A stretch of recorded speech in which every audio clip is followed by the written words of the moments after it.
Et oui, nous voilà déjà en 2014. Donc bon, déjà m'en voulez pas si j'ai un petit peu des cernes sous les yeux. Je viens d'enregistrer le premier Envers du raccord ainsi que le nouvel OVNI Cinéma pour ma nouvelle chaîne, que vous pouvez découvrir ici dans ces deux liens. Allez-y, allez les voir, ça me fera plaisir. Qu'est-ce que nous a valu l'année 2013 d'un point de vue cinéma? J'ai pas vu tant de films que ça, mais j'en ai vu quand même pas mal, donc je vais vous donner une critique. Les 6 meilleurs dans cette vidéo, et les 6 moins bons, les 6 plus mauvais films selon moi de 2013 dans une autre vidéo. Parce que je me doute, en général les gens aiment bien qu'on dise du mal, donc je garde le mal pour la fin quand ça fera du bien. Bon, très vite, qu'est-ce que j'ai pensé des films qui ne sont ni parmi les 6 meilleurs ni parmi les 6 pires de 2013? Night Train to Lisbon de Bill Auguste, c'est juste que c'est pas un film pour moi, je me suis plutôt fait chier. Il était assez bien joué, le scénario était pas super intéressant à mes yeux. À mon avis, ma mère adorerait, mais à part ça, non. Stalker de Chang Won-pak. Alors, j'ai plus aimé, je l'ai plus aimé que mes collègues Nurgle et Goldo, mais il était quand même pas génial. Enfin, allez, il y avait des bons trucs, mais beaucoup de mauvais. Je sais pas, il m'a brossé dans le mauvais sens du poil très vite ce film. Non, non, non. Spider 3D, donc un bon gros nanar assumé. Il était assez fun, il était assez marrant, franchement, mais pas plus que ça. J'ai déjà vu des nanars qui sont bien plus drôles. Ici, ils font des petites erreurs de temps en temps, mais ça ressemble plus à un mauvais film qu'à un bon nanar. Hansel et Gretel Get Baked de Dwayne Journey. Euh, que dire de ce film? Il était encore assez rigolo. Ça s'approche un petit peu d'un slasher, pas vraiment classique, mais moderniser l'histoire de Hansel et Gretel, c'était assez rigolo. C'est un film un petit peu gore, euh, qui avait des effets sympas sans être exceptionnel. C'est un film qui n'est exceptionnel dans aucun de ses points, mais j'ai relativement apprécié l'avoir vu. J'ai vu au bif, c'était rigolo, sans plus à voir, peut-être, éventuellement. Abudu Katuti va Abducted en japonais, si on veut, de Yudai Yamaguchi. Là, c'est un film japonais avec un type qui est tout seul dans un container, on ne sait pas très bien pourquoi. Le film n'était pas mauvais, l'acteur principal était très très bon. Pour un huis clos, c'était pas mal, mais il manque quelque chose. La fin est indiscutable, je vais pas la spoiler, mais il manque quelque chose dans ce film. Je sais pas très bien dire quoi, c'était pas mal, mais des petits trucs qui manquent. Oblivion de Joseph Kosinski est donc forcément le film de Tom Cruise, qui est quand même au-dessus de tous les films que j'ai cités avant, que j'ai trouvé un peu bas pour un film avec un tel budget, un petit peu bête sur les bords, mais quand même bien. Quand même bien, je vais pas dire qu'il est pas bien, ce serait hypocrite de ma part, mais c'est le genre de film dans lequel j'ai du mal à rentrer. Le genre de science-fiction super chromée que je n'aime pas spécialement. Pour moi, la science-fiction, j'aime bien quand elle est un petit peu, pas steampunk, mais cyber. Enfin, il doit y avoir, je sais pas, il doit y avoir un côté mécanique un peu plus présent. Enfin, ça, c'est vraiment une question de goût. Mais oui, Oblivion, je pense pas que vous avez besoin de moi pour vous donner un avis. Vous l'avez sans doute vu si ça vous intéressait. Et moi, voilà, je le conseille quand même. Il est pas mauvais. Iron Man 3 ou Iron Man 3, on s'en fout, de Shane Black. Alors, donc, encore une fois, là, je vais du meilleur au meilleur. Donc, il est pas si mauvais que ça, mais quand même, c'est un film assez décevant par rapport aux autres films Avengers parce qu'il a plein de problèmes de scénario. Le scénario est très mauvais. Le scénario est vraiment mauvais. Les personnages sont pas intéressants. Et sinon, visuellement, il est cool. Il a ce qu'on attend d'un film Iron Man, mais pas plus. Pas plus. Road to Ninja, Naruto The Movie de Ayato Dante, donc qui est un film Naruto, parce que je suis quand même un fan de Naruto, qui a été scénarisé par l'auteur original. Et c'est un film, en fait, il a vraiment pas ce que j'attends d'un film tiré d'un shonen. Dans un film tiré d'un shonen, je veux que ça bastonne. Je veux qu'il y ait des personnages qui sont débiles mais cool. Je veux pas une histoire complexe. Et là, l'histoire est pas mauvaise dans le cadre d'un shonen Naruto. Hein, faut pas exagérer non plus. L'histoire n'est pas super mauvaise pour les fans, mais pas assez de moments fun, comme on peut avoir dans des bons gros OAV Dragon Ball. Elysium de Neil Blomkamp, donc ça on a fait une critique complète. Encore une fois, ben voilà, c'est un film qui a ses gros problèmes, il a ses gros problèmes de scénario, mais étrangement ça ne m'a pas dérangé plus que ça. Euh, Moi j'ai quand même bien aimé le film, malgré ses défauts évidents. J'ai bien aimé l'univers, je l'ai trouvé un petit peu présomptueux sur les bords, mais il a quand même c'est vraiment ses bons côtés, ce film. Euh, Moralité, oui, Elysium, moi je dis oui, mais c'est quand même un film qui a voilà, comparé à Oblivion, je préfère largement Elysium, mais je crois que c'est plus une question de goût personnel à ce niveau-là qu'autre chose, parce que c'est tous les deux des films qui ont des... En fait, Elysium a plus de problèmes de scénario qu'Oblivion, faut le reconnaître, mais globalement, j'ai trouvé plus sympa. Dragon Ball Z Battle of God, donc encore un film de shonen, tiens. Euh, et comme, en fait, j'en ai fait une critique aussi, et il est assez décevant, et pas mauvais. Encore une fois, il est au-dessus de tous les films que j'ai cités avant, à mes yeux, mais assez décevant. Les combats n'étaient pas très chouettes. Le Super Saiyajin God 2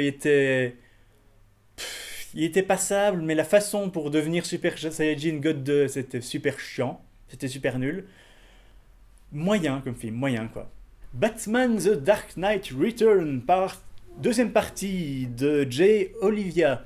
Alors, c'est la deuxième partie de Batman The Dark Knight Return, évidemment. C'était pas mal, je connaissais pas l'histoire avant, j'avais pas lu le comics.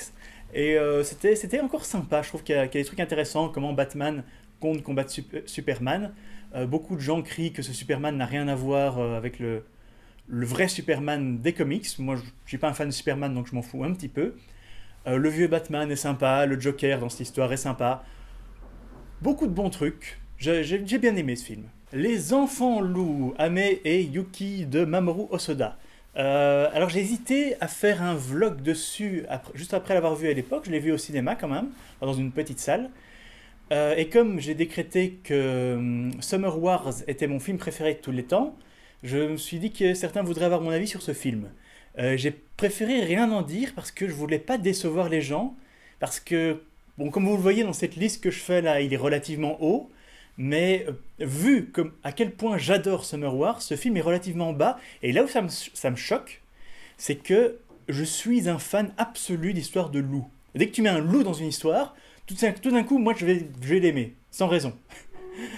Alors pour que je sois aussi mitigé sur une histoire basée sur les loups mystiques japonais, c'est qu'il y a quelque chose qui va pas.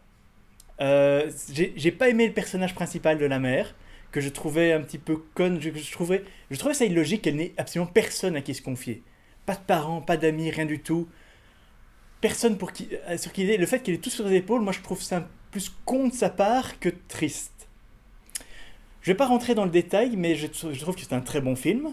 Mais je l'ai trouvé très décevant par rapport aux autres Mamoru Soda que j'ai vraiment beaucoup aimé. Mama de André Muschietti.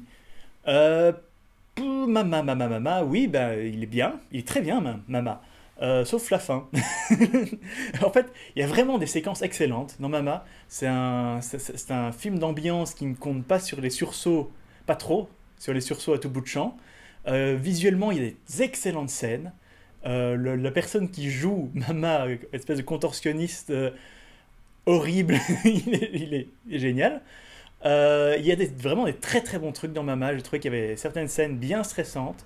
Je vais pas vraiment dire que c'est un film qui a fait peur, honnêtement. Mais il est bien essayé, c'est ça que je veux dire, bien essayé. La fin est pas terrible. Mais globalement, j'ai quand même bien aimé l'esthétique, l'approche, même l'histoire, ouais. Oui, Mama, je le conseille. Et on reste dans le même genre avec The Conjuring de James Wan. Alors, The Conjuring, en fait, The Conjuring, il a manqué à ça d'être dans mon fameux top 6, parce que c'est le dernier de la liste avant le top 6. Il est très bien, The Conjuring, il est vraiment très très bien. Encore une fois, j'ai pas vraiment eu peur en le regardant. Ça arrive très rarement, honnêtement. Mais c'est parce que, je sais pas, j'ai un cerveau qui marche, qui marche bizarrement. Je sais que c'est un film, mais j'arrive pas. C'est très difficile pour qu'un film m'effraie. Euh, mais voilà, The Conjuring, c'est très bien dans le genre. Bon film d'exorcisme, au fond. Vraiment beaucoup de, de références à Exorciste. Ce qui m'énerve un petit peu dans ce genre de film, c'est ouh, c'est une histoire vraie. Ouais, c'est ça. Enfin, je crois pas du tout au fantôme, ce genre de truc. Donc, il est vraiment bien. Il est très bien réalisé, bonne ambiance, très sombre, des bonnes références, bon cadre des années 70. Et on va s'arrêter là parce que j'ai envie de faire le top 6 maintenant et ça va commencer. Donc, top 6 des meilleurs films de 2013, comme je disais. Numéro 6, je sens que celui-là, il va y avoir polémique. Evil Dead, le remake d'Evil Dead de 2013. Alors, pourquoi il est dans mon top 6? Déjà, oui, je sais, Durandal l'a pas aimé, je m'en fous. Enfin, on a des goûts très différents, c'est pas la question. Euh, j'ai vraiment, en fait, je trouve déjà que c'est le meilleur remake de films d'horreur. Parce qu'en général, les remakes de films d'horreur, ils sont vraiment pourris. Celui-là, je l'ai plutôt bien aimé, même si je préfère l'original, largement, très largement. J'ai quand même bien aimé ce film. J'ai trouvé qu'il avait ces moments surexagérés. Voilà, le gore surexagéré qui en devient drôle. Il a ces moments-là. Il a quelques moments stressants. Je ne veux pas dire que c'est un film qui fait peur. Vraiment pas. C'est pas The Conjuring ou Mama qui sont des films qui veulent vraiment faire peur. Celui-là, il veut pas faire peur, il veut dégoûter. Clairement. Et c'est ce qu'il fait. Alors la polémique, est-ce que c'est un film d'horreur ou pas? Pour moi, oui, parce que pour moi, un film gore, c'est un film d'horreur. Euh, encore, souvent, les films gore tournent à la comédie, mais pourquoi mettre des catégories à tout? Donc, Evil Dead, moi je le conseille, je l'ai bien aimé. Il y avait une petite patte Sam Raimi tout en ayant un style nouveau de Fede Alvarez, désolé, j'avais oublié son nom. Et j'ai rien à en dire de plus, la fin était pas terrible. On a fait une critique complète avec Nurgle. Je vous redirige vers celle-là. Moi j'ai bien aimé, vraiment. Numéro 5, forcément il devait y être Gravity. Plutôt bas, beaucoup diront. Plutôt bas dans la liste, Gravity. Je ne suis pas spécialement un grand fan d'exploration spatiale, j'aime bien, mais enfin bon, voilà. En fait, mon gros problème de ce film, c'est que visuellement, je le trouvais magnifique, malgré, on peut dire, oui, évidemment qu'on voit que c'est une image synthèse, qu'on s'en rend compte, mais c'était vraiment une expérience visuelle très intéressante, j'ai beaucoup aimé ce film. Vraiment bien, Gravity, enfin très beau, il n'y a pas beaucoup d'histoire. Euh, George Clooney, je l'ai trouvé un petit peu bleh, un petit peu basique. C'est un peu dommage. Mais j'ai pas beaucoup de reproches à lui faire dans son cadre. Mais ce que je veux dire, c'est que je préfère un film avec une histoire plus poussée, avec des retournements de situation, avec des personnages plus développés, que juste une expérience visuelle. C'est vraiment ça, Gravity. Numéro 4, Pacific Rim. Pacific Rim, qui à nouveau qui est un film, et je le maintiens, qui est très con. Il est vraiment il est basique, Pacific Rim. Il est vraiment basique. Les personnages ne pourraient pas être plus fins. Non. Comment dire? Plus clichés. C'est pas qu'ils n'ont pas d'histoire, c'est qu'ils ont une histoire extrêmement cliché. C'est un film très cliché, que je trouve vraiment le Top Gun moderne. Euh, mais malgré tout, j'ai trouvé que les combats étaient excellents. La réalisation était très très bonne. Je suis un grand fan de Guillermo del Toro, oui, j'avais oublié de dire son nom. Je suis un grand fan de Guillermo del Toro globalement. Bon, il a fait ses merdes aussi. Mais vraiment, Pacific Rim, voilà, c'est un de mes meilleurs films de l'année. J'aime beaucoup les films de robots géants. Ça va évidemment nous amener à Godzilla. J'ai vu tous les films Godzilla. Sauf la version américaine du premier, où ils ont changé quelques scènes. C'est le seul que j'ai pas vu. Mais je veux dire, la version qui est sortie en 56, où ils ont refait des scènes dans le Godzilla de 54. Mais j'adore Godzilla, je sors un peu du sujet, mais bon, en fait, pas tout à fait, parce que Pacific Rim, c'est un hommage à tous ces films de kaiju, et il est bien fait, très bien fait dans le genre, parce qu'il n'y a rien de plus cliché que des films de kaiju. Numéro 3, malgré toutes les merdes que je lui ai envoyées dans la gueule pendant la critique, The Hobbit, la désolation de Smaug. Pourquoi je dis The Hobbit en anglais, puis The Desolation of Smaug, on s'en fout. Voilà, malgré les critiques que j'ai fait, en faire, c'est toujours un film que je trouve décevant, parce que j'aurais bien aimé lui mettre un 10 sur 10, ce qui est loin d'être le cas, mais c'est quand même un bon film par rapport à tout ce que j'ai vu cette année comme film pas terrible du tout.